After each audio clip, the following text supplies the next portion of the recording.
Hey guys, tonight we slip back through time, way back, to an era of smoky halls, straw mattresses, and nighttime prayers whispered beneath wooden rafters. Imagine it's cold. Not your cozy, under the duvet kind of cold, but the creeping, damp kind that seeps in through unsealed stone walls and clings to your bones. You lie in a room shared with 5 others, your cousin, a wandering friar, 2 local boys apprenticing with your father, and 1 guy named Tom who nobody really remembers inviting. The fire has long since died down. There's no electricity, no gentle buzz of the fridge or soft hum of passing cars. Just the distant hoot of an owl, the occasional bark of a dog, or worse, the rustle of something you hope is just a rat. You'd think this silence would lull you to sleep. You'd be wrong. So, before you get comfortable, take a moment to like the video and subscribe, but only if you genuinely enjoy what I do here. Let me know in the comments where you're listening from and what time it is there. I'd love to know who's drifting off with me tonight. Now, dim the lights, maybe turn on a fan for that soft background hum, and let's ease into tonight's journey together. The first thing to understand about sleep in the medieval world. It's not restful. It's a delicate balance between survival and ritual, and every night is a kind of gamble. Your home, if you're lucky, is timber-framed and vaguely upright. The roof leaks when it rains, which is always. The mattress is a sack filled with straw and mites and the faint scent of boiled cabbage from dinner. You sleep fully dressed, not because you're modest, but because it's just so incredibly cold. And anyway, getting undressed would take time, and you never know when someone might bang on the door shouting, "Fire," or, "The French are here," or, worse, "The vicar wants to talk." There's no concept of bedroom in the modern sense. Your whole family sleeps in the same room, parents, kids, grandparents. Privacy isn't a thing unless you're wealthy, and even then, a private chamber often just means a room with a curtain and a couple of wooden statues of saints glaring at you from the corners. For the average peasant, bedtime begins with prayers, lots of them, muttered in Latin whether or not you understand Latin. You cross yourself at least 3 times, clutch a wooden rosary, and whisper a plea to Saint Dunstan or Saint Vitus to protect you from bad dreams, and worse, sleep demons. Yes, sleep demons. You see, the medieval imagination is riddled with creatures that sneak in while you're vulnerable. One particularly nasty fellow is the mare, a goblin-like presence that sits on your chest and crushes the breath from you. Sound familiar? That's probably where we get the word nightmare. Historians still argue whether the mare was purely folklore or a medieval explanation for sleep paralysis, but either way, you didn't want to meet him. Sleep is dangerous. Darkness is full of real threats: wolves, bandits, disease, fire. So your sleep is light, cautious. You wrap yourself in whatever cloth scraps or animal skins you have, lie on your side to avoid the chill in your chest, and listen, always listen. You might doze off to the sound of your sister grinding her teeth or your father snoring like a blacksmith's bellows. Or maybe the lullaby tonight is the village drunk shouting psalms in the street again. He does that now. Ever since the mill fire. If you're a bit better off, let's say you're a merchant or skilled craftsman, your bed might be raised on a wooden frame. Fancy, right? Except the space underneath is for chamber pots, and sometimes, unwelcome critters who like the warmth of your breath. You're also responsible for keeping a tiny flame going through the night, either a tallow candle or an oil lamp, for safety and the comfort of light. Here's a fun detail: it wasn't unusual for travelers to knock on your door and ask to borrow your bed for the night. And saying no wasn't really an option, it was a matter of hospitality and communal survival. So don't get too cozy. You might end up scooching over for a stranger named Alric who smells like pickled eels. Even upper-class folks weren't immune to sleep weirdness. While their beds were fancier, with carved oak frames, feather mattresses, and velvet canopies, they still shared rooms with servants. Curtains might separate you from your valet, but you could still hear his every toss, turn, and muttered dream about mutton stew. And then there were night sounds. Oh, the night sounds. The countryside was not quiet. Owls shrieked. Dogs barked. Wind howled through cracks in the walls like a banshee chorus. Occasionally, you'd hear the scream of someone discovering a rat in their thatch. Again. There's also the matter of candles. Lighting at night was precious and costly. Candles were made from animal fat, tallow, and they smelled like, well, dead cow. You didn't burn them lightly. So most of the night is spent in near total darkness. You get used to it. Eventually, you start to see the dark as a kind of blanket, thick, quiet, and just opaque enough to keep your worries half seen. But don't mistake all this discomfort for lack of importance. Sleep was considered holy. Many people believed that how you slept reflected your piety. Lying on your back. Arrogant. On your side, curled up like a humble lamb. Much better. Some saints were even known to sleep standing or on hard floors to suffer for Christ. Makes your lumpy mattress seem indulgent, doesn't it? Still awake? You'd better be. Because someone just whispered something in Latin. And you're pretty sure that wasn't one of your cousins. The fire has burned down to a flickering red crust, the kind that casts more shadow than warmth. You stir slightly on your straw-filled mattress, your cloak tangled beneath your knees, and you realize, it's not morning. Not yet. You're in that strange void between sleeps. Yes, sleeps. Plural. Welcome to one of the most peculiar truths about the past: you don't sleep in one long stretch. No one does. In the medieval world, the standard isn't one 8-hour slumber, it's segmented sleep, often called first and second sleep. And you're smack in the middle. First sleep starts a little after sunset. You lie down when it gets dark, not because you're particularly tired, but because, well, what else are you going to do?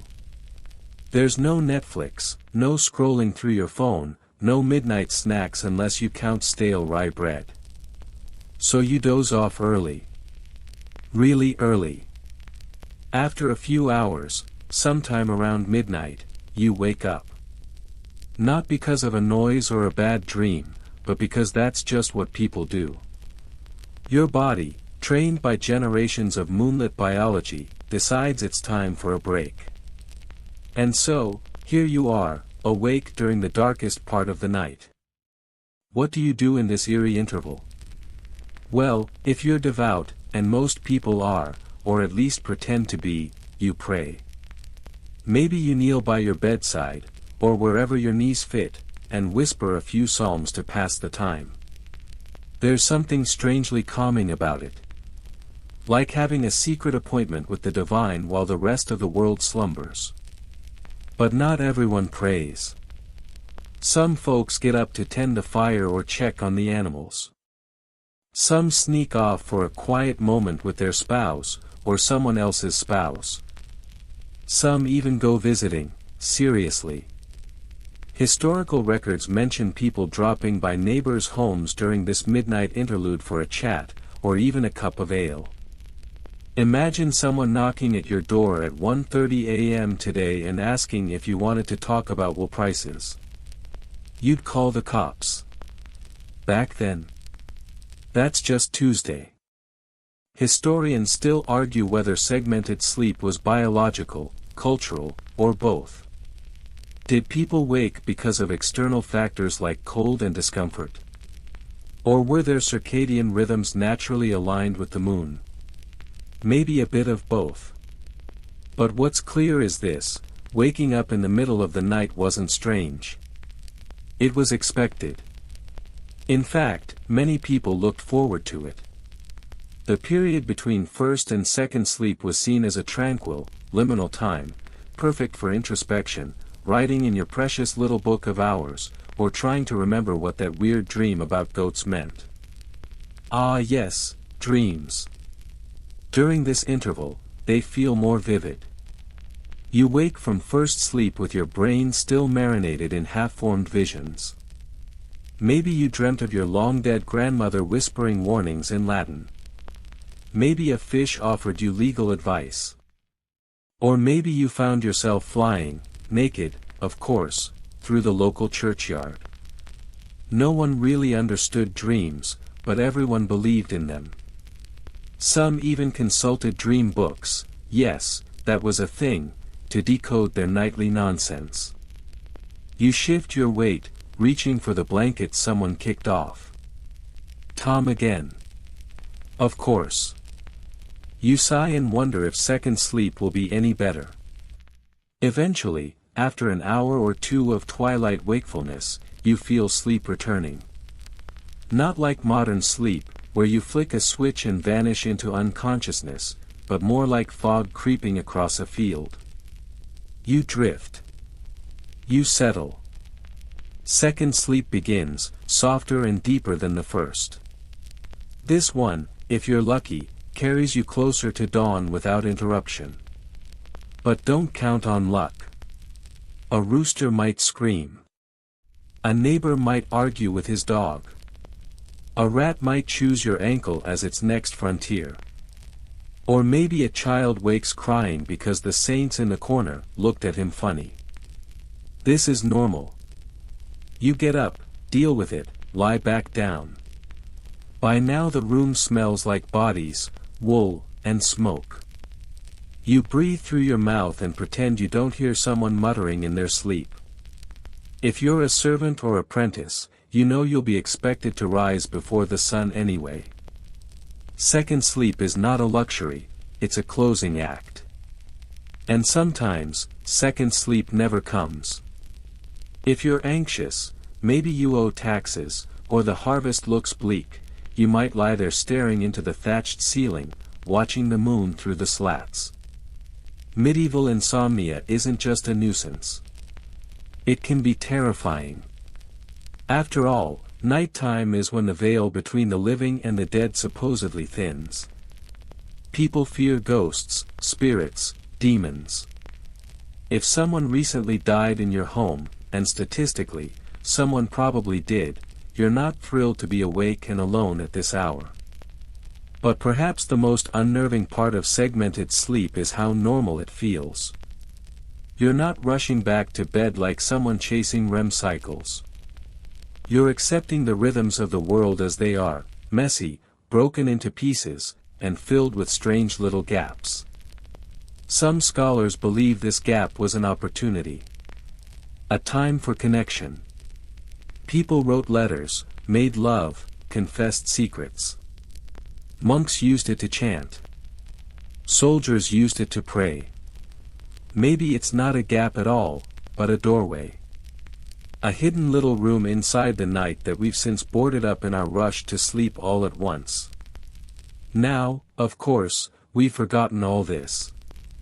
We take pills to stay asleep, feel guilt if we wake up. But you're in the 1300s. You embrace it. You rise at midnight and shuffle to the hearth. Someone left a crust of bread there.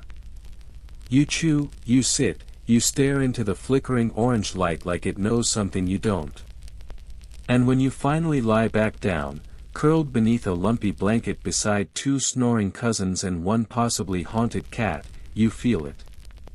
That old, slow descent. Second sleep pulling you back. Not perfect. Not peaceful. But real. You awaken to a tickle on your neck that could be a loose strand of wool, or a beetle. You don't want to know.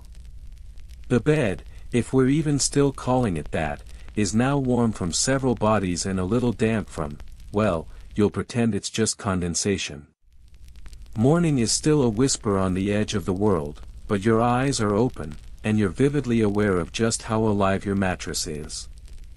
Let's talk about the medieval bed, not the elegant canopy draped with crimson velvet you're imagining, but your bed. It's mostly straw. Sometimes feathers, if you're wealthier or ambitious. Most of the time, it's a large sack stuffed with dry grass, husks, or whatever the local field coughed up last harvest. You lay it directly on a wooden platform or, if you're unlucky or poor, same thing, straight on the dirt floor. The technical term is pallet, though after sleeping on it, you might suggest agricultural mulch. The bedding? Not better. A coarse linen sheet covers the straw lump to keep it from stabbing your face.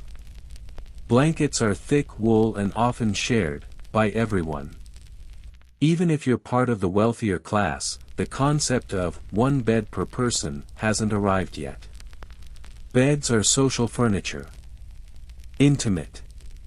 Practical. You sleep next to family, friends, servants, or whomever happened to be visiting that week and needed a place to crash. There's no guest room. There's just scoot over. Now, your bed is more than just a place to sleep. It's a symbol. If you're devout, it becomes a sacred space, blessed by a priest during its making, often adorned with a small crucifix at the headboard. Some folks hang sachets of dried herbs, sprigs of rosemary or lavender, to ward off evil spirits. Others tuck bits of parchment with protective prayers under the pillow, though if your bed has a pillow, you're definitely doing better than average. But let's not forget the inhabitants of your bed. Because you're not alone. Even when you think you are. Fleas, lice, mites, those are just the regulars. They're not considered guests. They're part of the upholstery. You scratch idly at your neck and tell yourself it's just the wool again. But it's probably not. And then there are the rats. You hear them skitter in the corners, whispering to each other like tiny burglars. They're bold, especially in winter. And they like warmth. Your warmth. Sometimes they crawl into beds to snuggle, like the world's least welcome hot water bottles. Children sometimes wake up with bites. Adults wake up to find a small piece of cheese gone, and not in the good way. Still, your bed is precious. People get buried with bits of it. They pass down beds as heirlooms. A noblewoman's dowry might include a bed and bed frame worth more than a horse. Entire wills mention who inherits the good mattress, as if it were a family jewel. And in a way, it is. Good sleep is hard to come by. Historians still argue whether medieval people were as bug-infested and grimy as we imagine. Some records suggest frequent washing, clean linen, and attention to hygiene. Others describe people who considered baths suspect and lice inevitable. Maybe it depends on where you lived, or who you were. In either case, cleanliness doesn't necessarily mean comfort. You could scrub yourself raw, but you'd still wake up on straw, next to 3 people, smelling faintly of onion soup and goat. Let's not forget the saints. Many families keep wooden carvings of holy figures near their beds. These aren't just decorative, they're guardians.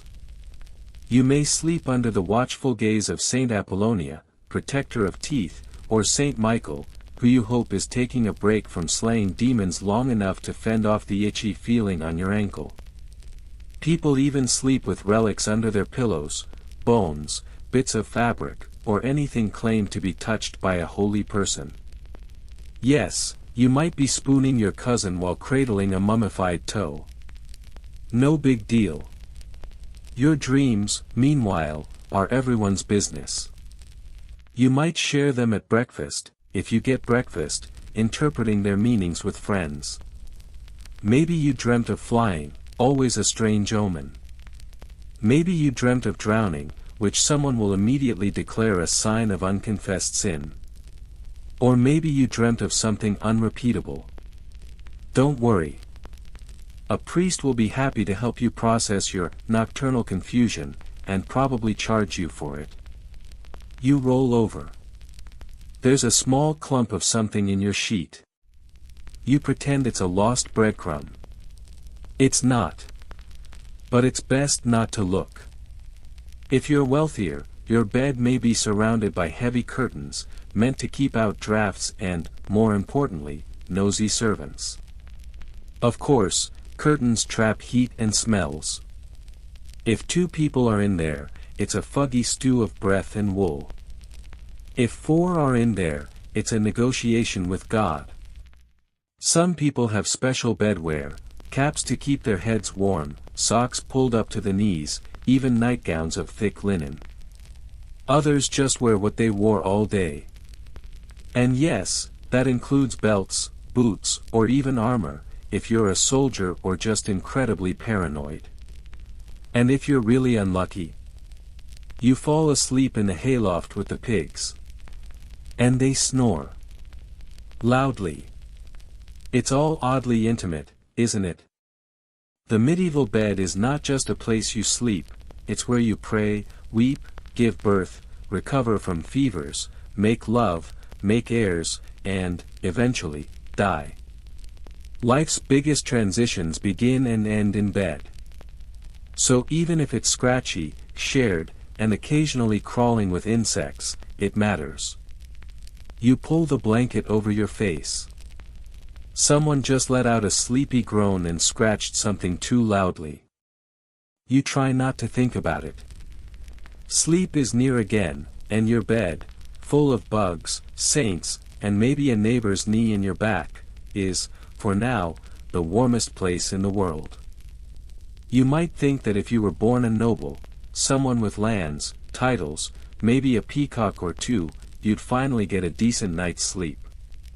A proper bed. Clean sheets. No Tom snoring next to you. But no. Not quite. You see, even castle life doesn't guarantee peaceful slumber. It just swaps fleas for formality, and rats for responsibility. So, here you are, a minor noble, possibly the 4th son of a duke, lodged in a drafty stone room that looks impressive from the outside but echoes like a crypt and smells faintly of mildew and boiled cabbage. The walls are thick, but not insulated. Your fireplace smokes half the time. There's a tapestry of Saint Sebastian looking mournful in the corner, and your bed, though large, is more symbolic than soft. Let's talk about that bed. It's raised high off the ground, so high you need a stool to climb in. That's to avoid the chill and damp that slinks along the floors of castles like an opportunistic ghost. The mattress is stuffed with feathers, and while that sounds cozy, keep in mind those feathers come from your own geese. Literally. And they weren't thrilled about it. Heavy wooden posts support a canopy and thick drapes, practical for blocking out cold, yes, but also for privacy. Not romantic privacy, mind you, political privacy. See, you're never really alone. Servants sleep nearby. A page boy waits outside your door. Your wife, if you're married, sleeps beside you, perhaps as frosty as the room itself. If not, your chamber is still a semi-public space, where advisors might enter at dawn and nobles might hold hushed strategy meetings while you're still blinking yourself awake. There's even a term for this, the Great Watching. Royals and nobles often kept a small crowd nearby while they slept. Symbolically, your bedchamber is a place of power, like a velvet-lined command post where courtly affairs could unfold between snores. You don't just rest here, you're observed here. Everything from your breath to your blanket choices could become the subject of gossip. And yet, despite your station, you still don't sleep that well. Castles are not quiet. Guards patrol the battlements, clanging swords, or shouting greetings.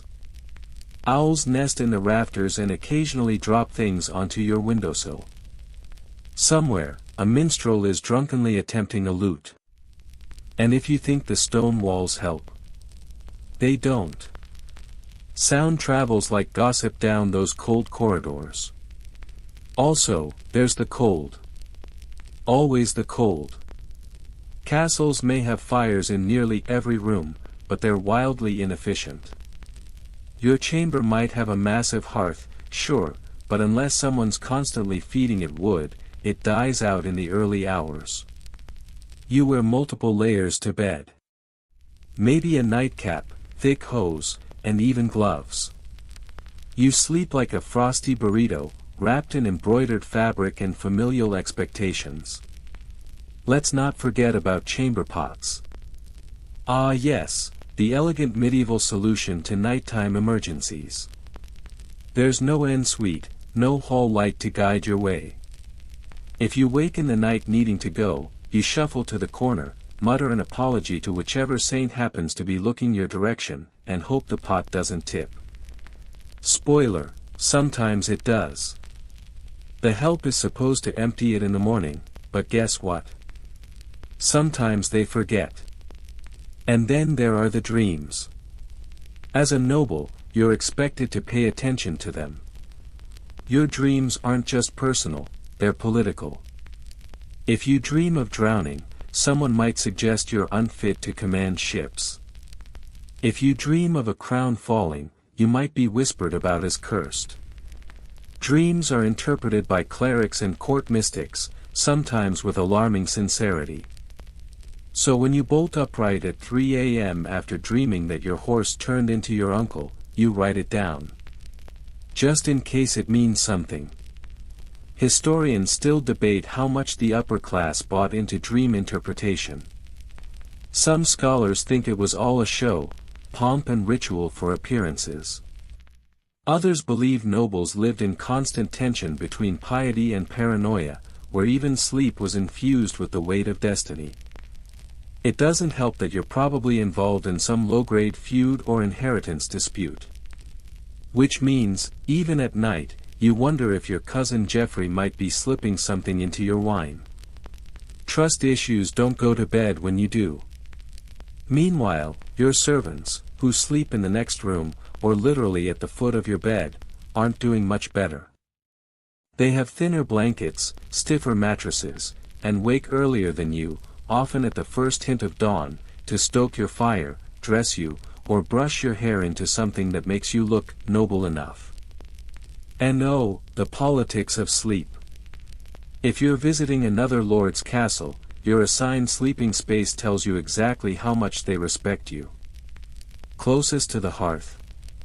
You're important. Stuck in the cold corner with a sagging cot. You've fallen out of favor, or someone's planning something you should definitely worry about. Still, there are perks. Your sheets are regularly laundered, well, relatively regularly. You might have a personal pillow embroidered with your initials, stuffed with duck feathers from a pond you technically own. If you're a king or queen, your bed is a status object, a throne in horizontal form. And if you die in it, well, the bed itself might go down in history. Several famous monarchs are remembered as much for how they slept and died as for how they ruled. But you, our minor noble with chilly toes and a slight neck cramp, you simply roll over. You pull your tapestry-stitched blanket higher and pretend not to hear the soft scratching coming from the tapestries. Mice? Spirits? An ambitious nephew? Better not to know. Close your eyes. Breathe slowly. And remember, even in a castle, the best part of the bed is when the dreams take over, and for a few stolen hours, you're no longer a noble, or a host, or a chess piece in someone else's plan. You're just a sleeper, floating somewhere warm, soft, and fleeting. You wake up before the sun, not because you're well rested, but because the world won't wait. Somewhere outside, a rooster screeching like it just won a battle. A church bell tolls in the distance, dragging sleep from your limbs like a stubborn blanket. Your back aches. Your neck is at war with your spine. Your mouth tastes like wool, smoke, and maybe regret. Congratulations, it's 15:30, and you are always tired. Sleep, in theory, is supposed to restore you. But in the 16th century, sleep is more of a truce, temporary, shaky, and often broken.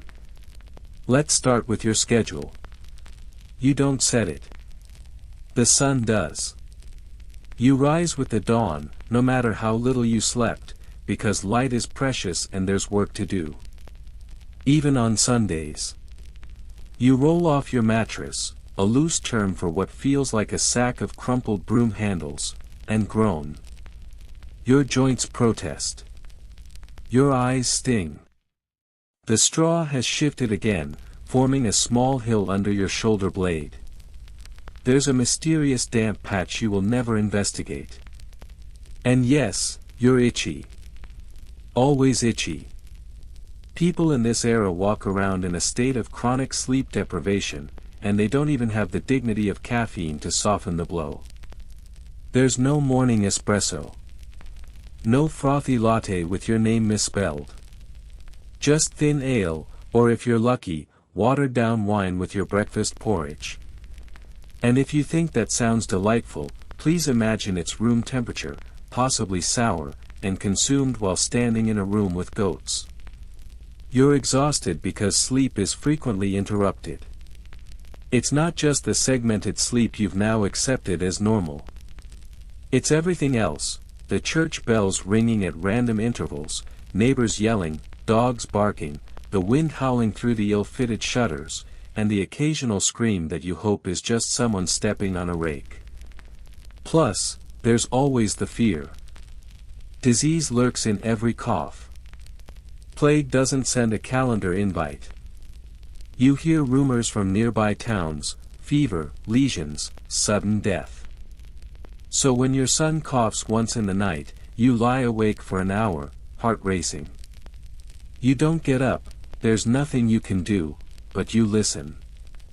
And you pray. A lot. Historians still debate how much of this anxiety was rooted in genuine fear versus religious guilt. People believed sin manifested in the body. That nightmares came from unconfessed wrongs. That if you were sick, it was because your soul needed scrubbing. So even when you do fall asleep, you wake feeling morally exhausted. Every sneeze could be a spiritual crisis. And yet, life doesn't stop because you're tired. You have to work. If you're a peasant, that means backbreaking labor in the fields. If you're a craftsman, it's hours of hammering, shaping, or stitching. If you're a woman, it's all of the above, plus child-rearing, cooking, spinning, and probably hiding from your in-laws. In the background of this sleep-starved symphony is the ever-present noise of bells. Churches ring them for everything.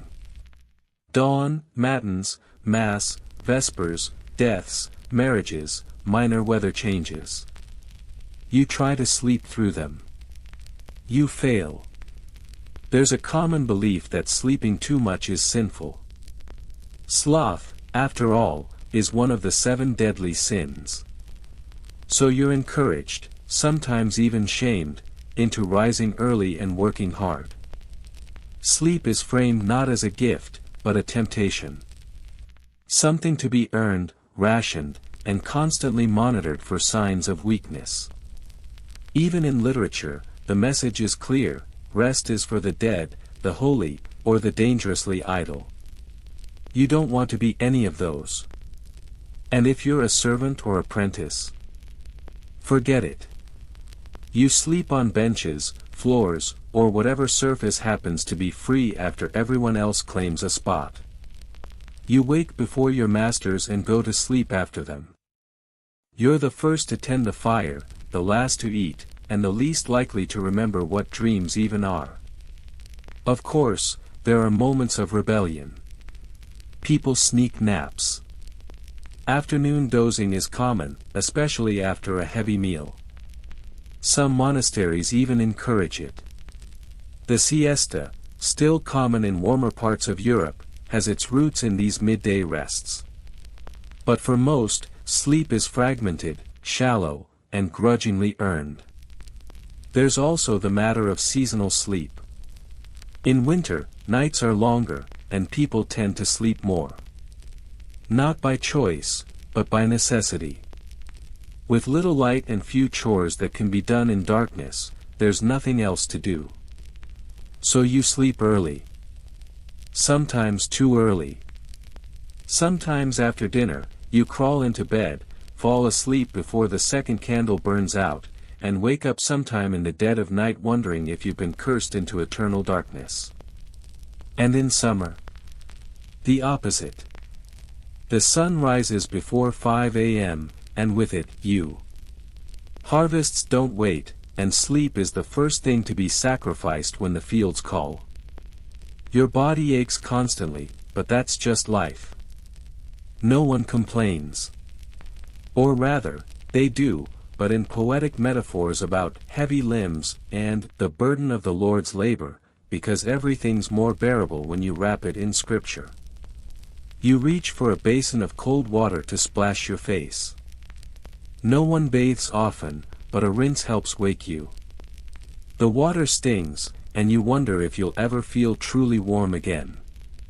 Your body is a collection of bruises, your mind a fog, your spirit somewhere between apathy and resignation. And still, you keep going. Because that's the truth of medieval sleep. It's not restorative. It's just another part of the grind. You sleep enough to survive. Barely. And the next night, you'll do it again. Curl into the same lumpy sack, under the same coarse blanket, with the same dreams scratching at the edges of your brain. And if you're lucky, you won't wake up to coughing. You drift off again, but this time, something strange happens. You're standing barefoot in a stone hallway, watching a sheep in a bishop's hat recite the Lord's Prayer backwards. There's a hole in the ceiling leaking red feathers. Someone calls your name, but it's your own voice answering back from the wrong end of the corridor. And then you wake up. Heart pounding. Mouth dry. Blankets twisted like a snake pit. That was a dream, wasn't it? Welcome to the Middle Ages, where your dreams aren't just private spectacles of nonsense. They're sacred scrolls, infernal warnings, or riddles you're expected to interpret by sunrise. In the medieval world, dreaming is serious business. People believe dreams are messages. From God. From demons. From the dead. Even from your own soul, if it's feeling particularly dramatic that night. You sit up slowly in the dark, staring into the low glow of a dying hearth, and wonder what that sheep meant. Was it a prophecy? A warning? Just indigestion from last night's suspicious lentils?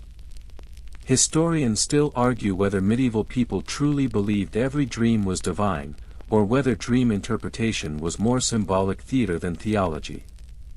But the sheer volume of surviving dream books, some copied and recopied by candlelight, suggests people took their sleep visions very seriously. You might own a dream manual. Or more likely, someone in your village does. Usually a literate cleric, or a traveling healer who claims she once interpreted a bishop's dream about a flying eel and cured his gout. These guides are delightfully specific. Dream of apples. That's love. Dream of muddy water. Danger. Dream of losing teeth. Something terrible's about to happen. Though frankly, if you dream about losing teeth in the Middle Ages, it might just be a memory from yesterday's dental experience, which, spoiler, often involved pliers and a friend to hold your arms down. But not all dreams are interpreted equally. Some are instantly labeled divine. Visions of saints, bright lights, celestial music, these are the good kind. The kinds that get you promoted in the monastery or talked about at dinner. Others, though, are darker. Demonic. If you dream of shadows, of being chased, of falling endlessly into a pit, you don't just shake it off. You confess. You might even fast for a day or two, just to be safe. And then there are dreams that blur the line. You dream of a deceased loved one standing at your bedside, speaking with eyes full of sadness. Is it a vision of peace? A plea for prayers? Or an omen that you're next? Sleep, for you, is never just sleep. It's a battleground. And dreams are the messengers. You lie back down, but cautiously now. Because there's another belief swirling in your head, one whispered in cloisters and cottages alike, that the devil can visit you in your sleep. They call him by many names. Incubus. Mara. Old Scratch. Sometimes he takes the form of a black dog. Sometimes he appears as a beautiful stranger, promising warmth in your bed and disaster in your soul. To protect yourself, you keep charms near your pillow, a cross carved into the bedpost, or a pouch of herbs known to repel evil. You mutter a quick prayer before closing your eyes again. Something short. Just in case someone, or something, is listening. Even the church is divided on dreams. Some theologians argue they're simply the mind wandering without the body. Others insist they're trials, tests of your spiritual resolve. A few even claim God speaks through them, just like he did to Joseph in the Bible. Of course, those same theologians would probably declare your dream about wrestling with a talking carp to be heresy. It's a fine line. You're not the only one taking dreams seriously. Kings and nobles consult dream interpreters before making decisions. Monks record their visions in sacred journals. Entire towns change course after a respected elder has a particularly vivid dream about fire, famine, or a new saint. And there are even public dreams, communal ones. A village elder might announce a vision during Mass. People nod solemnly, and within days, everyone's convinced the end is near. Or salvation is near. Or pigs should no longer be eaten on Wednesdays. Depends on the dream. Some people try to manipulate their dreams. They sleep with special relics under their pillows, pieces of cloth touched by a saint, or handwritten prayers. Others avoid certain foods before bed, like onions or beans, believed to bring on violent visions. One popular belief is that cheese causes nightmares. Honestly, you might be ahead of your time on that one. You roll to your side, blanket pulled up, trying to remember your latest dream clearly enough to assign it meaning. The sheep, the feathers, your own echoing voice. You're not sure, but you have a feeling tomorrow you'll mention it to Father Gerard. He loves this sort of thing. Especially if he can tie it into penance. The eerie thing is, no one questions that dreams matter. They're more than random. They're a language. And not knowing how to read them makes you feel vulnerable, like walking through a thunderstorm with no cloak. And then, there's the final layer of sleep fear, the idea that you can die in your dreams, and not wake up. People tell stories of it. A man who dreamed of being dragged into a pit and never stirred again. A widow who saw her dead husband beckoning to her, and died the next morning. These tales spread like wildfire, and no one ever quite decides whether they're warnings or just good campfire material. But you survive the night. Barely. You wake with your heart still thudding and your body curled tight against the chill. The sheep dream clings to you like fog. And maybe, just maybe, you'll sleep with a sprig of rosemary under your pillow tonight, just to be safe. The morning has finally taken hold, pale light seeping through wooden shutters like a tired apology. You stretch, carefully, because your back feels like it spent the night wrestling with a bag of turnips, and sit up. Time to face the day, whatever it decides to be. And if you're thinking, well, at least tonight I'll get some decent rest, think again. Because tonight, you'll likely be sleeping in shifts. That's right. If you're part of a medieval household, especially a working one, your slumber isn't just segmented, it's rotational. Someone has to stay up. Someone always has to be awake. The fire needs tending. The animals need guarding. The baby's colicky. There's a knock at the door and someone shouting about stolen chickens. There's always something. And so, you take turns. Shift sleeping isn't glamorous. It's not cozy sleepover energy. It's logistical necessity, especially in homes where space is limited, work is constant, and safety is never guaranteed. In many peasant homes, beds are shared not just for warmth, but for efficiency. You sleep for a few hours, then roll out, still half dreaming, while someone else rolls in. If you're lucky, you're on the early shift, meaning you get to sleep as soon as the sun sets. If you're less lucky, you take the late watch and doze near the hearth while trying not to burn your sleeve off. If you're the youngest, you don't sleep until everyone else has, and even then you're expected to jump up if someone so much as sneezes. The communal nature of medieval homes, especially longhouses or small manors, means that no one truly sleeps alone. Even nobles, as we've seen, are surrounded by others. Privacy is rare. Sound carries. And shift sleeping is just another form of sharing, warmth, space, and responsibility. Let's say you're in a farming family. You've got cows, pigs, chickens, and none of them know how to tell time.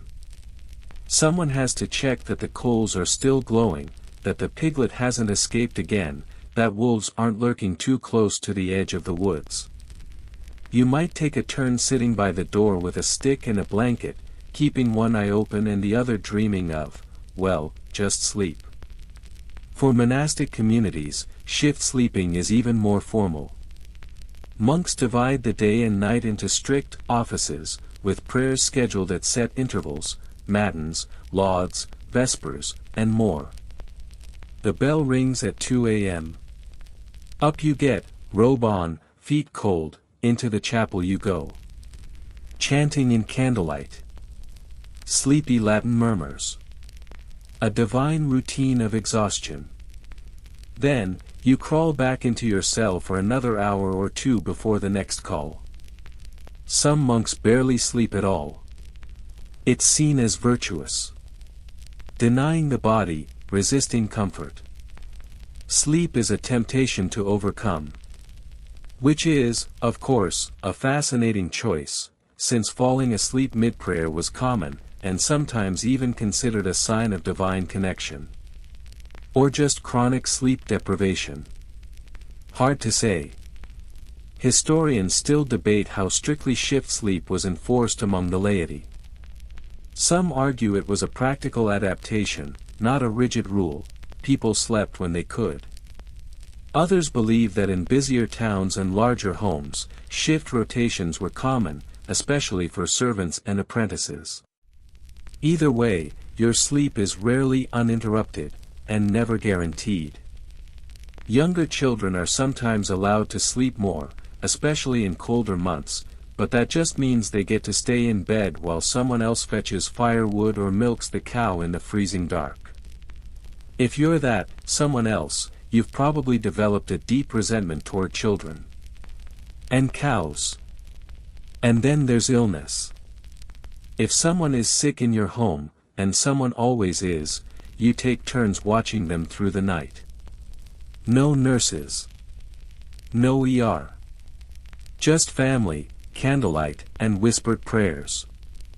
You sit beside them, eyes heavy, feeding spoonfuls of broth or wiping their forehead while trying not to nod off. Sleep, in that moment, feels like something selfish. You don't take it unless absolutely necessary. In larger households, especially those with domestic staff, nighttime duties are split by rank. The chambermaid might be up early to warm her lady's bedstone. The cook's assistant sneaks down to the kitchen to stoke the oven before dawn. The stable boy checks on the horses. Everyone's got a task. Everyone's tired. And yet, people adjust. You learn to nap during the day. You catch moments of stillness in the fields, at your loom, in the chapel. Some folks even master the art of sleeping while sitting upright, or curled in odd corners like medieval cats. Sleep, you realize, isn't a destination. It's a tool. You grab it whenever, wherever you can. Your dreams change, too. They become shorter, more intense, often fragmented. You'll be dreaming of bread, and then the bell rings, and suddenly you're at the oven, except it's not a dream, it's your job. And your coworker is laughing at the flour on your nose.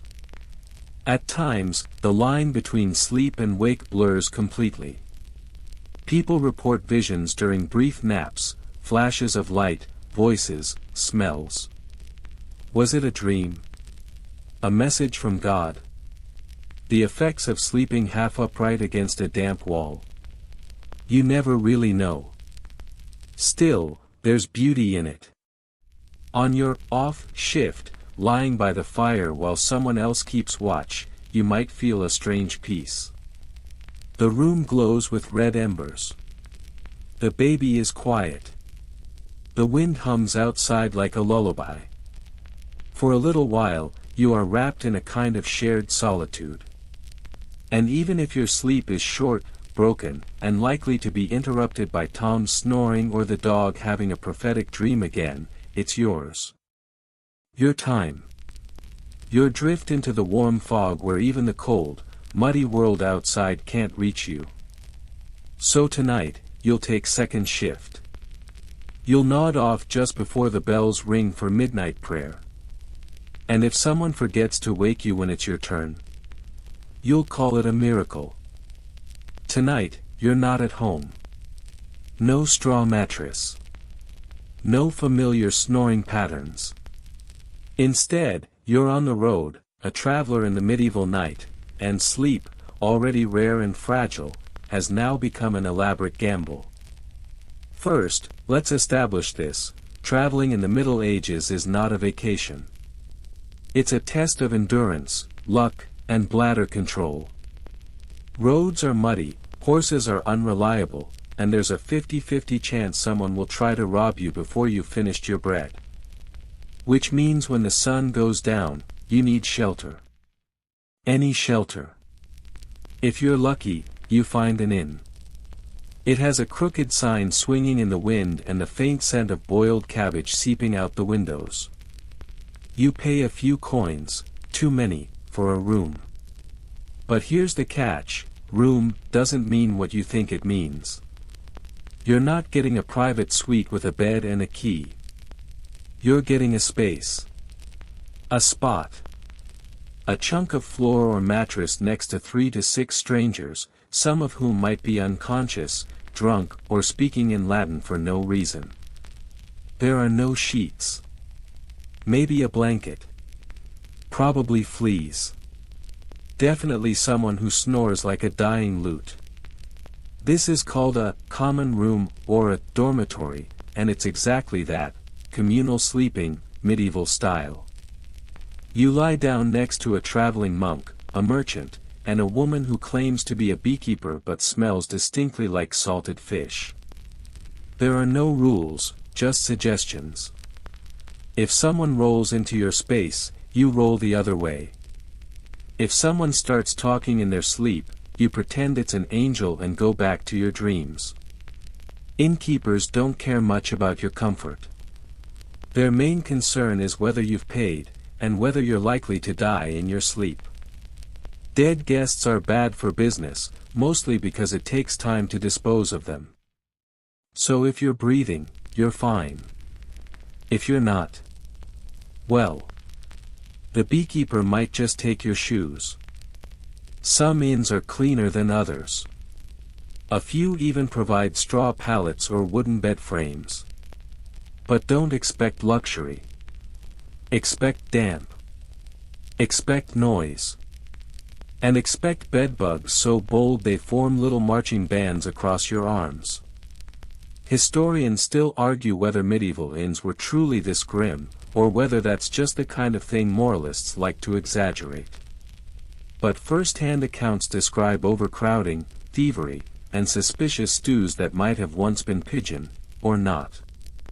In any case, no one's writing poetry about a good night's sleep at the Roasted Hen. Now, if there's no one in sight, or you've spent all your money on boiled wine and bad decisions, you sleep outdoors. Under the stars. Which sounds romantic, right? Until it rains. You curl beneath your cloak, if you have one, and try to find a patch of ground that's not too rocky or suspiciously warm. A pile of hay in a barn is the dream scenario. A dry alcove by a church wall. Acceptable. Behind a bush with one eye open. The standard. You sleep light. Not because you want to, but because your body knows this isn't safe. You keep a hand on your purse. A dagger under your leg. You sleep like a cat, alert to every crack of twig and gust of wind that smells like someone who might want your boots. In some towns, you might find a hospice run by monks or nuns. They offer shelter to the poor and the weary. Sometimes it's just a spot on the floor with a thin wool blanket and a wooden cross above your head. But the kindness? That's real. And occasionally, they'll even feed you in the morning, a thin broth and a hunk of stale bread that somehow tastes better than anything you've eaten in weeks. Then there are pilgrims. Thousands of them cross the landscape every year, heading toward holy sites, Canterbury, Santiago, Rome. They sleep in churches, fields, barns, wherever space allows. Some travel in groups for safety. Some walk alone, carrying nothing but a staff and a hope that sleeping on the ground brings them closer to God. For a pilgrim, sleep is part of the penance.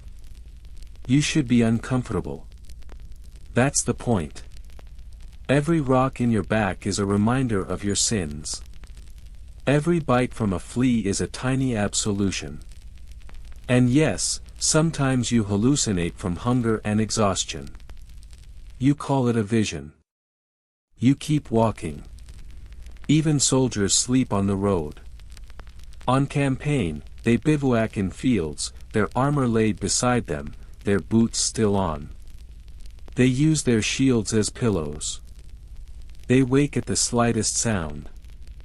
If you think a battlefield is chaotic during the day, try sleeping there at night. The groans, the cold, the dogs picking through the dead. You sleep with one eye open and 1 foot half in your boot. And let's not forget traveling entertainers, the jesters, musicians, actors. If they're not performing for a noble, they're sleeping in barns, outbuildings, or curled beneath market stalls with their instruments as pillows. Their dreams are loud, colorful, and often include someone yelling encore in Latin. But here's the thing, no matter how bad it gets, people still dream. Under the stars, in crowded inns, in dusty roadside chapels, sleep comes. It may be brief. It may be broken. But it arrives, like a familiar thief slipping in when you least expect it. You, tonight, have found a spot behind a stable. The hay is prickly but dry. You wrap your cloak around yourself, nestle your bag beneath your head, and close your eyes. Somewhere in the distance, someone is singing. A lullaby? A drunken song? Hard to tell. The night air smells of horses, wet stone, and maybe a little miracle. You drift off. Not peacefully. Not completely. But just enough. Tonight, your bed is unusual. Not because it's any more comfortable, no, you're still nestled between coarse wool and vague dampness, but because of why you're in it. You're recovering.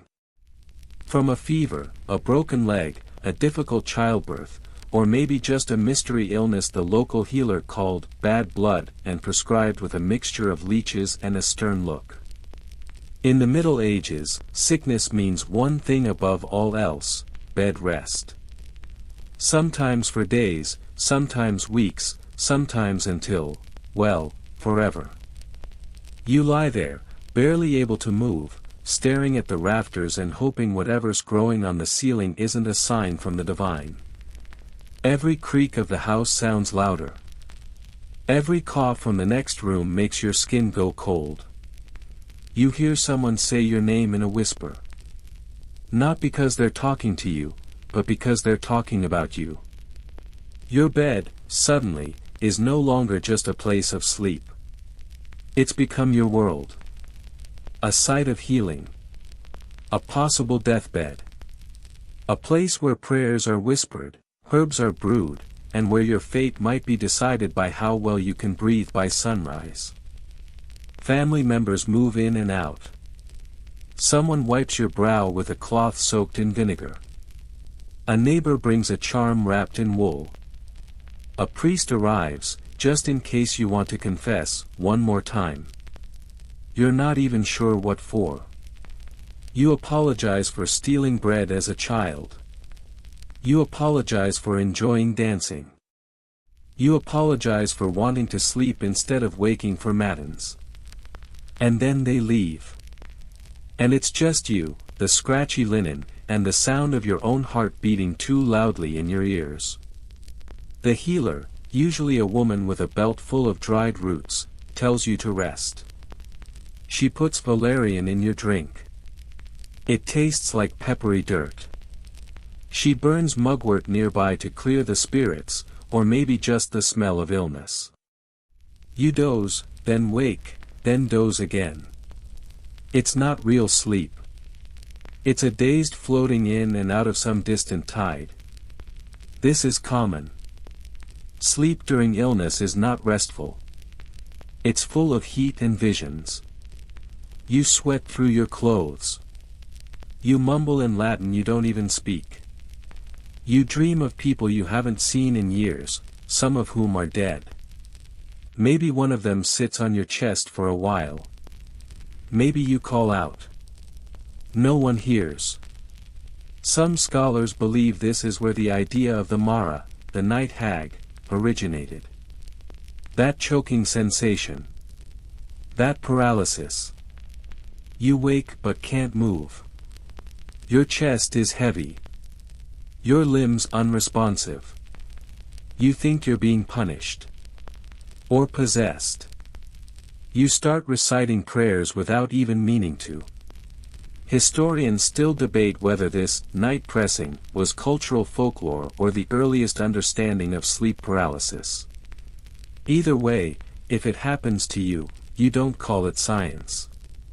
You call it a demon. And you ask someone to hang iron by the bed. You are not left alone. Sleep, in times of illness, is watched. Constantly. Someone sits beside you in the dark. A mother. A sister. A friend. They hold a candle and count your breaths. They try not to cry. When they nod off, their head jerks up, ashamed. Because if you slip away while they're sleeping, it means they failed. People are told not to speak your name too loudly, in case death hears. They close the windows to keep your soul from drifting out too soon. They cover mirrors. They whisper to saints. They promise God everything if you'll just survive. And sometimes, you do. You wake one morning and your fever's broken. The world feels clearer. Your stomach growls. Someone cheers. Someone weeps. You are, suddenly, alive again. But you don't leap up. You're still weak. So for weeks more, you remain in bed. Resting. Recovering. Slowly reconnecting with the world in pieces, light, smell, voices, the feel of wool on your skin. Sleep becomes easier. Less fevered. Your dreams make sense again. Mostly. Of course, not everyone gets better. For many, the bed is the end. A place of final prayers and whispered regrets. In those cases, the bed becomes a shrine. People gather around, holding hands. They bring holy water. They sing. They prepare you for what comes next. And when you die, if you die, your bed becomes the first part of the morning ritual. You're washed, wrapped, prayed over. Sometimes flowers are scattered. Sometimes salt. The body lies in the bed for a day or two. Not out of custom, but because there's nowhere else to put it. The bed is both creche and coffin. People remember where you died. They point to the corner of the room where the headboard sat and say, "That's where she left us." Some even sleep in the same bed afterward. Because in their minds, the dead linger a while, and it's comforting to feel their warmth in the blankets. You, though, are still alive. You sit up. Someone brings you broth. The window is open now, and the air doesn't feel threatening. You pull the covers up to your chin, not because you're cold, but because it's the first time in days you felt human. And as you fall asleep again, not with fever, but with peace, you realize that sleep, in this moment, is more than recovery. It's forgiveness. You've survived another season. The frost has melted, the mud has returned, and the town square smells faintly of both hope and unwashed feet. But tonight, the air carries something different. Something urgent. The church bells are not tolling for vespers. They're ringing because someone's been accused. And you? You're trying to sleep in a village that thinks your neighbor might be a witch. This is the part of the medieval sleep story where things get, well, a little cursed. You lie in bed, eyes wide in the dark, listening to the whispers ripple through the walls like wind through reeds. Someone claims old Martha down the lane put a hex on their cow. Another says their baby woke screaming at midnight after a shadow crossed the hearth. Someone else saw her blinking too slowly. You try to remember if you ever blinked too slowly. Witchcraft panic doesn't just affect waking life. It infects your sleep. People begin watching their dreams more closely. A nightmare involving fire, black birds, or milk curdling can be taken as proof that someone in the village is dabbling in the dark arts. If you toss and turn, maybe you're being visited. If you sleep too deeply, maybe you're under a spell. Even worse, people begin to believe that witches themselves travel by night, out of body. Riding on the backs of animals. Slipping through keyholes. Sitting on your chest while you sleep to steal your breath. You know. The usual bedtime comforts. Historians still argue how much of this was real belief and how much was social hysteria sparked by fear, famine, or just a run of bad dreams. But for many villagers, the fear is as tangible as a burning torch in the night.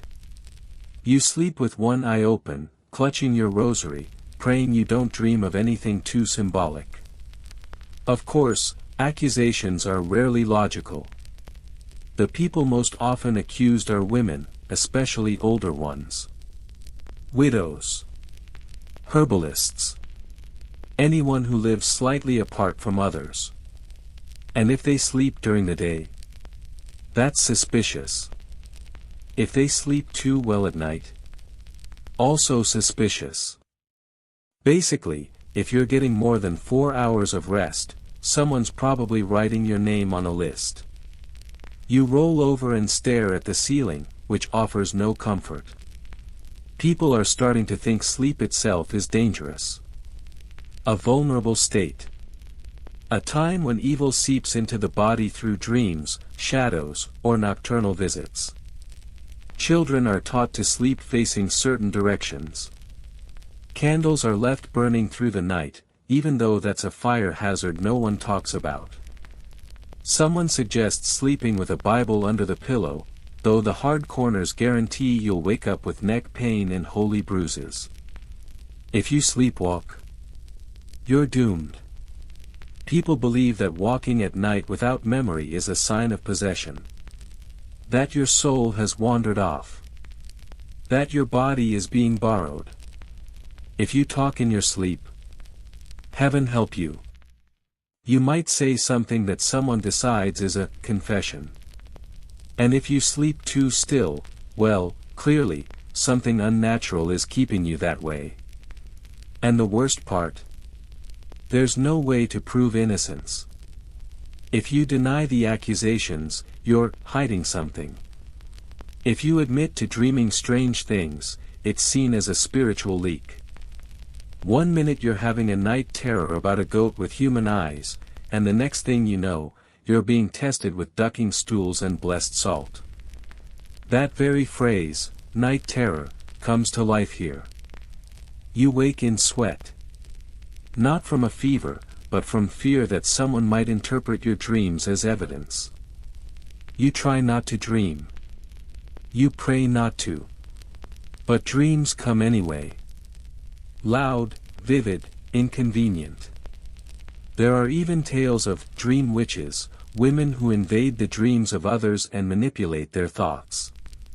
People wake convinced they've been cursed in their sleep, their dreams twisted like wool in the hands of an invisible spinner. You heard one story about a man who dreamed of being throttled by a dog, and by breakfast, he'd accused his neighbor's daughter of sorcery. She was 8. And yet, amid the fear, people still try to protect themselves. Dream catchers don't exist here, but charms do. Rowan branches over the door. Iron nails hammered into the bedpost. Herbal sachets tied to the bed frame, full of sage and lavender and a desperate kind of hope. You might even seek out a cunning man or wise woman. Someone who understands dreams. Someone who can brew a potion that promises peace. They're often the same people who are in danger of being accused, but somehow, their remedies still circulate. Because when sleep becomes terrifying, even the most devout villagers will trade scripture for sage. Still, the fear doesn't fade. You hear more stories. A woman who slept through the rooster's crow 3 days in a row was dragged to the village green. A boy who dreamed of fire was made to fast for a week. A merchant swore he saw a black cat leap through a window and vanish into mist.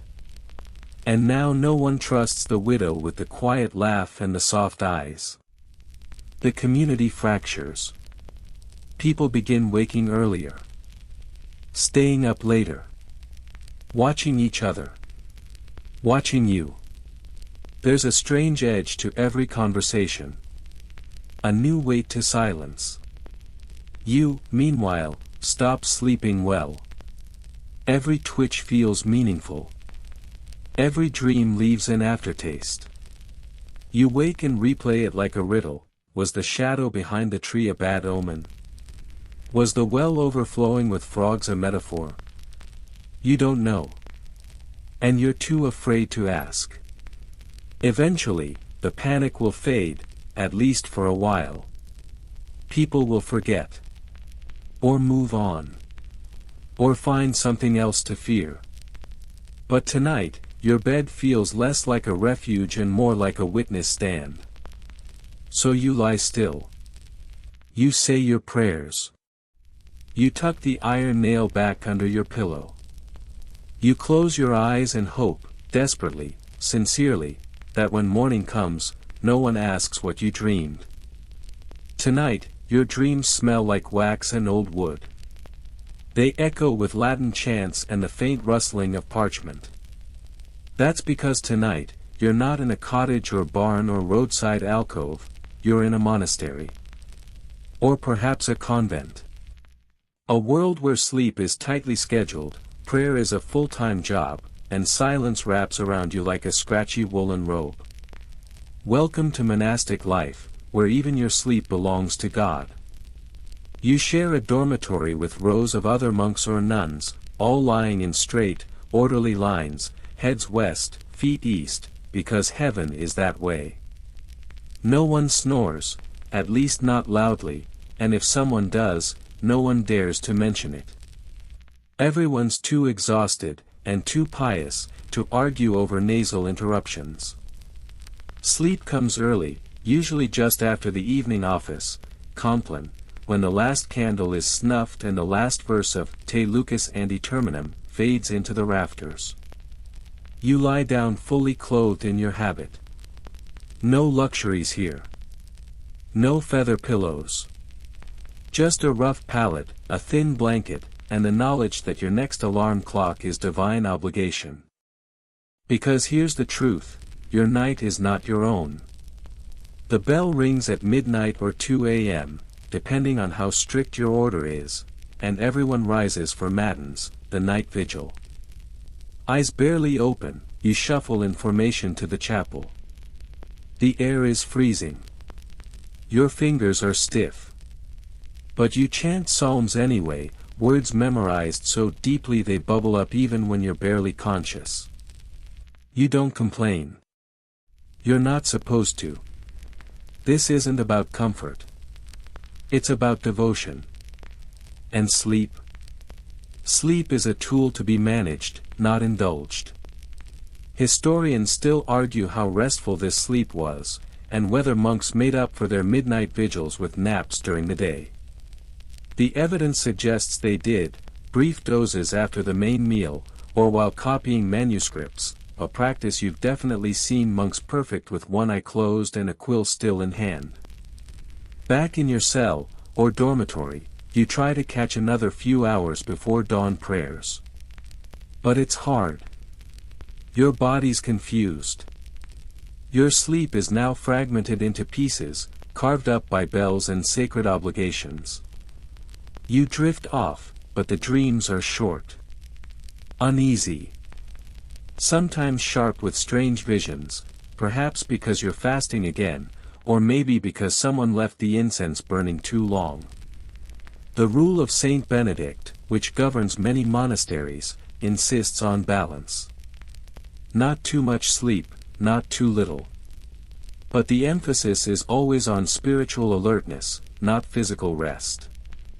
Sleep is fine, so long as it doesn't interfere with your soul. Which means your daily routine is built around not getting too comfortable. Beds are sparse. Nights are cold. Your only pillow is your folded robe. And if you ever dare to linger too long under your blanket, expect a tap on the shoulder and a reminder that eternal salvation waits for no nap. And yet, there's something oddly peaceful about it. Once you get used to the rhythm, the bells, the chants, the cold floors, your body adapts. It begins to sync with the cycle. You start to fall asleep faster, knowing you'll only have a few hours. Your dreams, though sparse, are sometimes luminous, glowing with quiet images of candles, forests, saints with open arms. You might even experience what some later mystics called divine sleep, a kind of trance between wakefulness and slumber where the soul wanders freely, unburdened by flesh. These moments are rare, but deeply treasured. And no, they're not recorded in medical texts. They're recorded in margin notes. In careful script. On pages passed quietly from hand to hand, shared only with those who understand. Still, sleep here is fragile. The wooden rafters creak. The wind whistles through stone halls. Mice scratch in corners. And the bell, always the bell, returns, over and over again, like a holy metronome slicing your night into prayer-shaped pieces. During Lent, it's worse. Meals are smaller. The night's colder. Your body aches from kneeling. And sleep comes in fits and starts. Some monks report visions during this time, some beautiful, others terrifying. A voice in the darkness. A flame flickering where no candle burns. A dream of falling into endless water and being lifted by unseen hands. You don't tell anyone. Not yet. But you write it down, carefully, in the blank space at the end of a psalter. There's a hierarchy to sleep, even here. The abbot or prioress may have a private cell, slightly more comfortable, with a better blanket and maybe a personal crucifix carved into the wall. You, a novice or junior monk, have a corner and a hope that your blanket hasn't been borrowed by someone else during the day. And yes, sometimes you fall asleep during prayer. It happens. Heads nod. Chins drop. A particularly long reading from the Book of Job can send even the most disciplined monk into a gentle doze. There's no punishment, just a stern glance and maybe a candle held slightly closer than necessary. Still, you're part of something larger. Each broken night connects you to centuries of tradition. To monks in France, Italy, England, men and women who woke at the same hours, spoke the same verses, shared the same dreams. Or the same lack of them. You lie back down after the dawn office. The light outside is soft, pale gold. The birds have started singing. The day's work begins soon, gardening, copying, baking, teaching. But for now, you rest again. Just a little. Sleep comes quickly. And for the first time in hours, no bell rings. The bells are far behind you now. Tonight, you're not cloistered within stone walls or squeezed into an overstuffed inn. Tonight, you're out in the open, beneath stars that blink like watchful eyes and the hush of a wild, breathing world. Because tonight, you're sleeping like a medieval outlaw. And if you're wondering whether sleep gets easier when you have no roof over your head and the threat of arrest or wolves looming nearby, well, it absolutely does not. Let's say you've committed a crime. Maybe you stole a loaf of bread during a famine. Maybe you angered the wrong landowner. Maybe your taxes were too high and your patience too low. Whatever the reason, you now live outside the law, and therefore, outside society. Which means sleep becomes something you earn by staying alive. You find a patch of forest. You wait for the sun to vanish. You listen for patrols. Then you curl beneath a tree, your back to the bark, your eyes never quite fully closed. Because sleep, for you, is dangerous. Bandits, wild animals, bailiffs, even fellow outlaws, any of them might find you as you doze. And unlike your bed at home, there's no mattress, no blanket, no guarantee you'll wake up with the same number of teeth. Your bed is the earth. Your mattress is moss. Your pillow is a rolled-up sack of moldy turnips, or nothing. You sleep in your clothes, boots on, knife near, with every sense half awake. And yet, somehow, you do sleep. At first, it's shallow. Fleeting. You drift in and out, stirred by every snap of twig or hoot of owl. But eventually, your body demands rest. You start to sleep in bursts. Maybe 10 minutes here. An hour there. You wake stiff, cold, paranoid, but still alive. This is not a life for the comfort-loving. And you're not alone. Outlaws, vagabonds, runaway serfs, deserters, refugees after war or plague, they all learn to sleep rough. Some travel in pairs or bands, rotating who sleeps and who keeps watch. Others go solo, trusting in darkness and clever hiding spots to shield them. One of the stranger aspects of outlaw sleep. Tree sleeping. That's right, some accounts describe people tying themselves into low branches or between trunks with rope, to stay off the ground and away from animals. It's uncomfortable, sure. But you're less likely to wake up with a weasel in your boot. Or worse, a tax collector. And then there's the Greenwood myth. Tales of noble outlaws like Robin Hood, sleeping soundly in Sherwood Forest with his merry band. A campfire glowing, songs echoing through the trees, venison roasting while everyone curls up beneath cloaks. Sounds cozy, right? In reality, forest sleeping is wet. Cold. Unforgiving. You tuck yourself between roots and hope the rain passes. If you're lucky, you find a cave. If you're really lucky, it's not already occupied by something growling. Still, there's a kind of freedom in it. You look up at the stars and realize no bell will wake you. No priest will scold you. No master will call you to the fields. Sleep is yours now. Even if it comes with mosquito bites and mud in your hair. Historians still argue how much of this fugitive sleep was common or romanticized. Some say sleeping in the wild was rare and dangerous. Others believe whole communities of the marginalized adapted to this lifestyle, creating shared codes of movement, rest, and alertness. Either way, it leaves a mark on your dreams. You don't dream the same way anymore. Gone are the sweeping visions of angels and bread loaves. Instead, your dreams become practical. Repeating patterns. Faces from yesterday. That sound you couldn't identify in the dark. You wake half convinced it was real. Sometimes it was. Nightmares are common. You dream of being caught. Of shackles. Of fire. Of home. You dream of bread you can't eat. A bed you can't return to.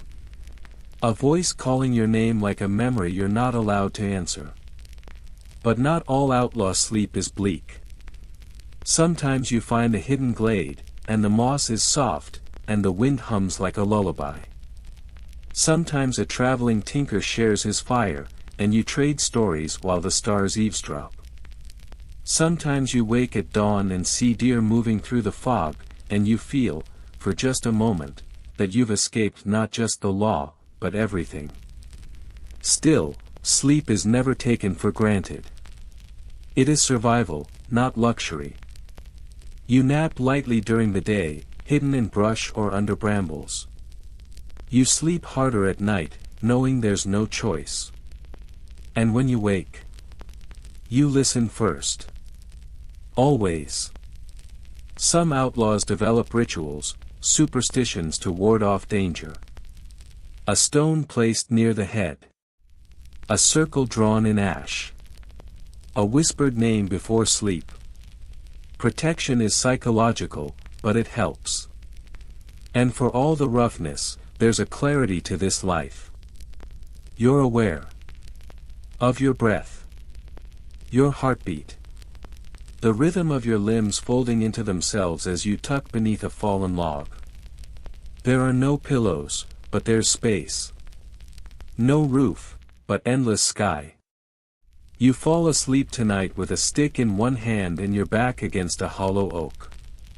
Your stomach growls. Your neck aches. But the wind is calm, the forest still, and no one knows where you are. That might be the most peaceful thing you've felt in weeks. Tonight, your surroundings are grand, echoing, and unnervingly quiet. You're not in a forest or a straw-stuffed cottage. You're in a castle. And no, it's not your castle, you're just a visitor here. Maybe a noble guest. Maybe a lady in waiting. Maybe an ambitious scribe who's managed to talk his way into the great hall. But regardless of your title, tonight you're sleeping in luxury, or at least, what medieval people thought luxury meant. You're led to your chamber by a servant holding a sputtering torch. The hallway is cold despite the stone walls being 2 feet thick. The floor is uneven. Every step echoes like it's shouting your secrets into the rafters. You're shown to a room, high-ceilinged, drafty, and adorned with a bed that looks like someone's attempt to reinvent the concept of gravity. It's enormous.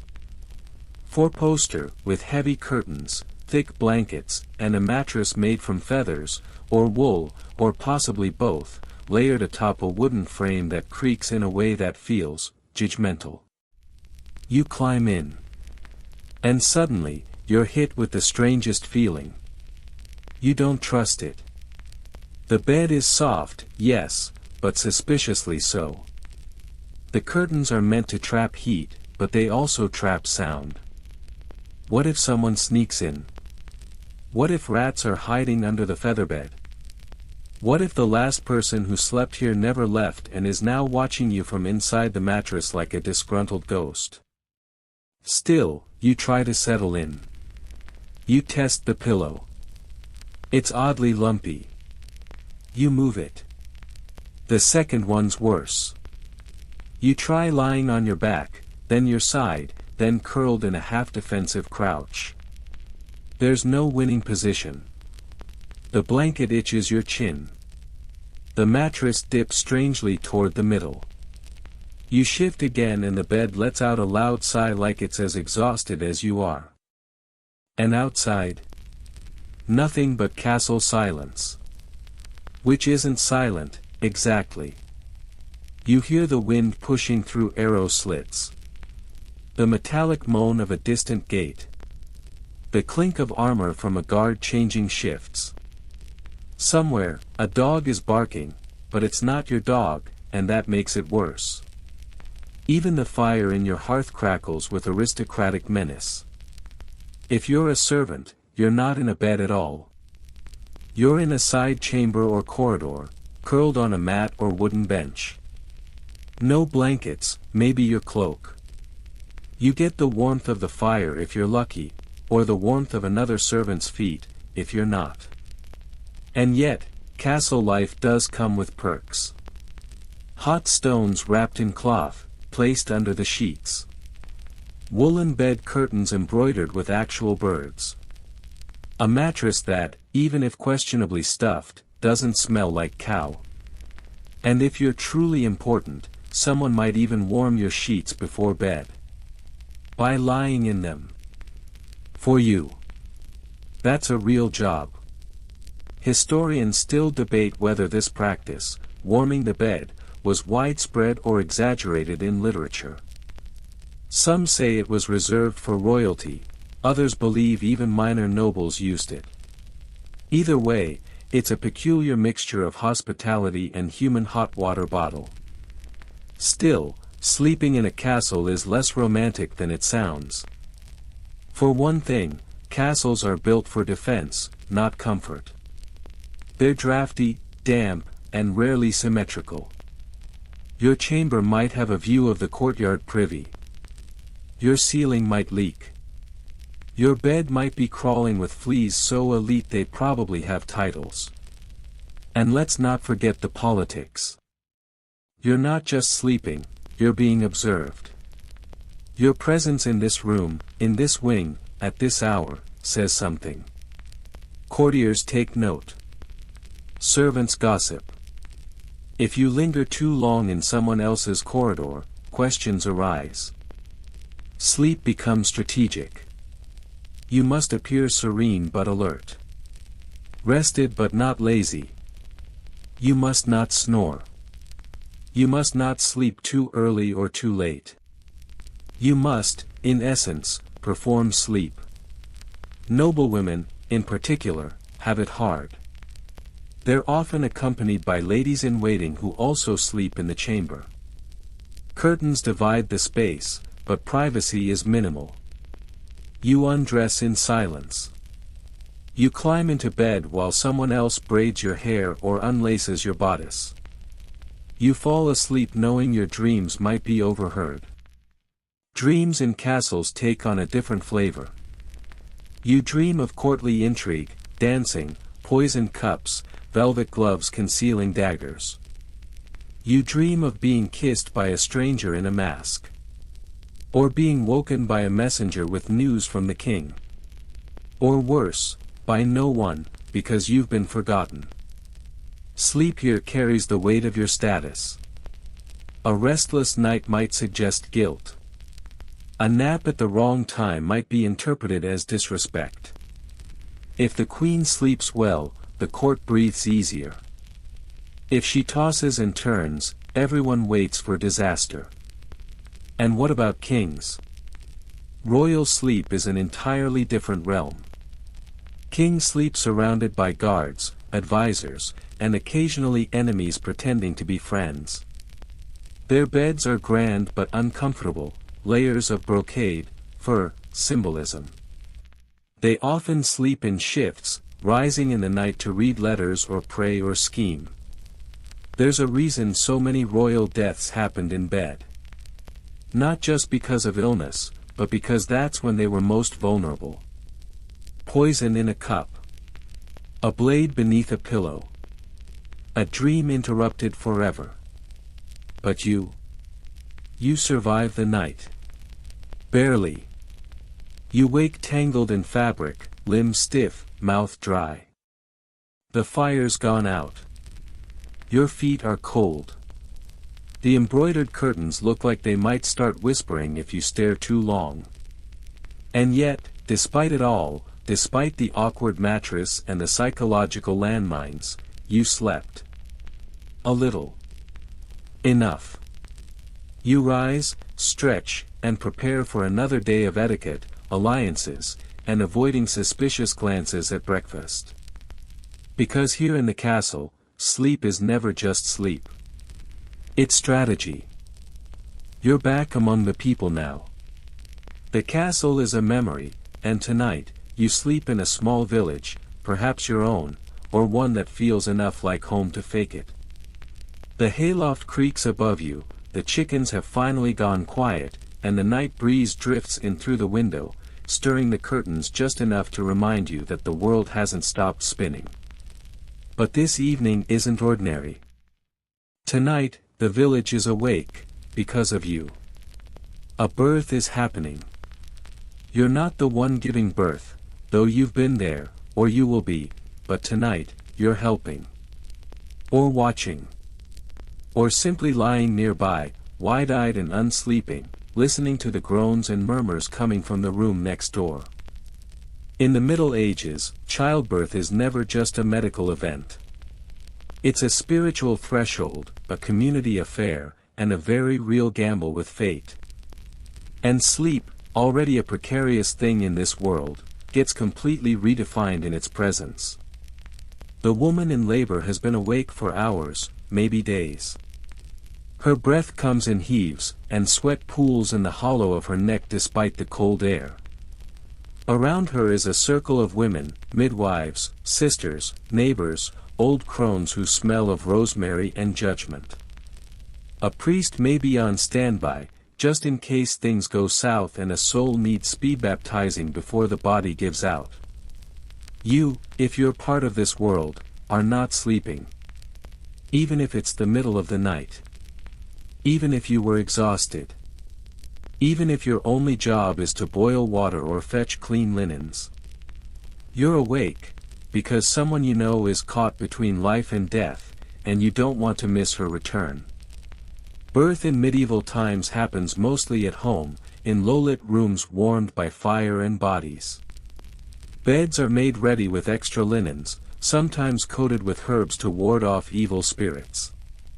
The woman might grip ropes hanging from ceiling beams or lie propped up on a pallet, surrounded by whispered prayers and the low, steady voice of the midwife. Historians still debate how standardized these practices were, but across regions and classes, one truth echoes: birth was women's work, and it disrupted the sleep of entire households. There's a moment, always, that silences the room. The cry hasn't come yet. Everyone holds their breath. Your own fingers curl tighter into the blanket. And then, a sound. A thin, wet wail. A noise that slices through fatigue and fear, and for a moment, every head lifts and every heart beats faster. You smile. Or cry. Or both. You feel your body relax even if it wasn't your baby, even if you barely knew the mother. Because new life, against all odds, has arrived. But the night isn't over. Now comes the cleanup. The prayers. The checking for blood loss, the whispered discussions of whether the baby looks strong, whether the cord was tied properly, whether the mother is too pale. You might finally be told, go lie down. So you do. You slip into the corner of a crowded room, or onto a bench near the fire, or back into the straw where you'd started the evening. Your body is heavy, and not just with tiredness, it's the weight of tension leaving you. You don't sleep so much as collapse. Still clothed. Still alert. But finally, blessedly horizontal. And in the midst of it all, your dreams feel oddly sharp. Maybe it's adrenaline. Maybe it's the smell of afterbirth still hanging in the air. But you dream of cradles rocking. Of hands reaching out. Of your own mother, long gone. You wake with a start. Then drift off again. Meanwhile, in the other room, the new mother may or may not sleep. Sleep after birth is tricky. Her body is sore. Her mind still spiraling with worry and wonder. The midwife encourages her to rest, but even in sleep, she's listening for that sound. That cry. That fragile music that proves the child is still breathing. If the baby is healthy, it's swaddled and laid nearby. If not, it's baptized quickly, sometimes with wine if no holy water is on hand. In some cases, the infant dies before morning. And the house falls into mourning while the rest of the village stirs awake to news spoken only in glances. But tonight, the baby is alive.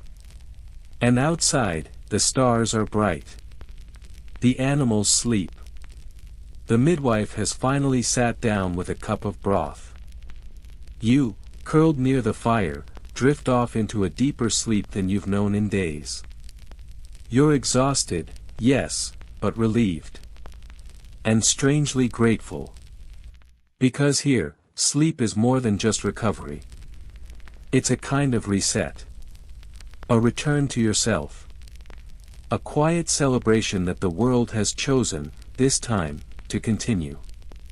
By dawn, the house begins to move again. Bread is kneaded. Water is fetched. Life picks up where it left off, only now, there's one more breath, one more heartbeat, one more soul stirring under the same low roof. And you? You stretch. Yawn. Rub the straw from your hair. You weren't the one in pain, but the sleep you just had feels earned. Like you've helped hold the world together, just a little bit longer. Tonight, something's different.